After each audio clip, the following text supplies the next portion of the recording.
Hey guys, I'm doing SPQR, and well, I should say, guys, whoever's watching, if anybody, I'm doing SPQR.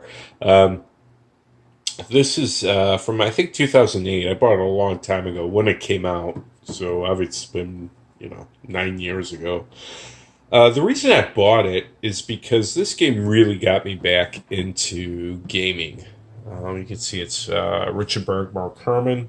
Um, It's back in the kind of mid late 90s. My brother had bought it, and he'd bought, obviously not this, whatever the original version was. And I was living in St. Louis and actually staying with them. It was after I had graduated college, worked overseas, worked wherever in Mount Rainier, in Washington State. But I'd come back to St. Louis, was staying with them in their apartment.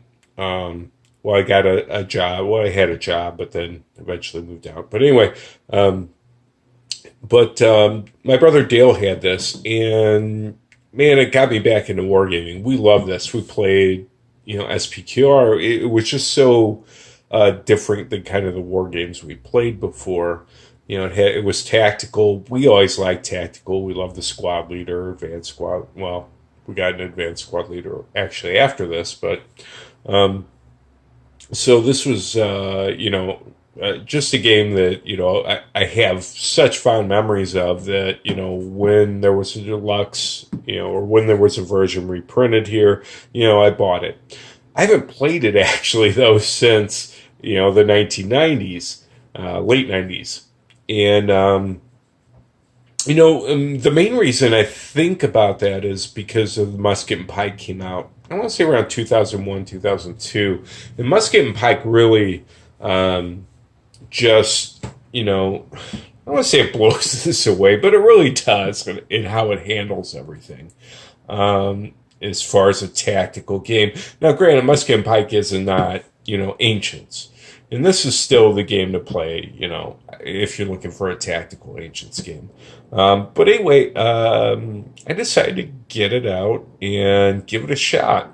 And surprisingly, the rules for the game really came back very quickly. Now there were some problems I had in terms of, because of Musket and Pike, there were things I was thinking like, well, you need to have cavalry momentum, or you can trump.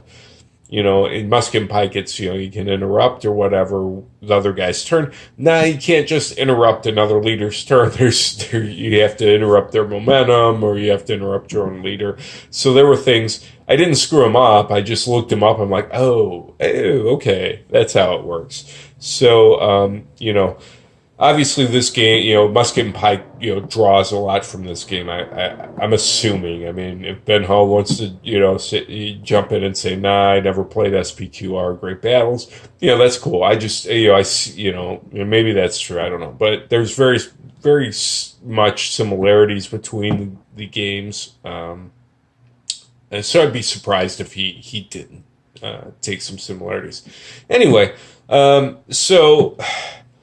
I played, we played not all the original battles, my brother and I, but definitely one I have fond memories. Well, the one I have the most fond memories of is Cynocephaly.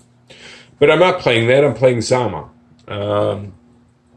So this is the, ultimate, destruction of Hannibal and victory of Rome over Carthage. This happens in North Africa. You can see I'm already involved in it. Okay. I wasn't going to do it.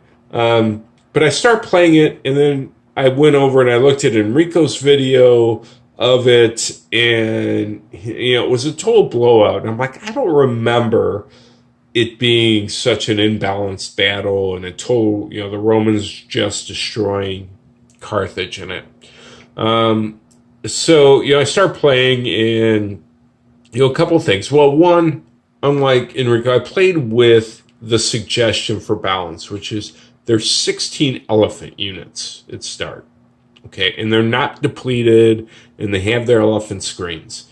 And then also I'm not playing with the Scipio can make noise and disrupt elephants.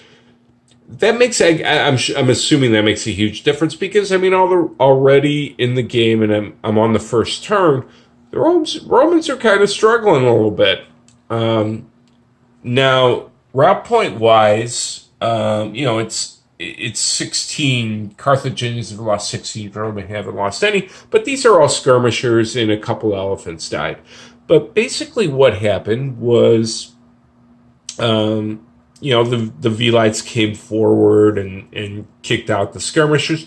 But then the elephants came on, they've routed, most of the Velites. They've also routed a couple of legionary units. And then the Carthaginian heavy cav decided, hey, let's hit the Roman cav.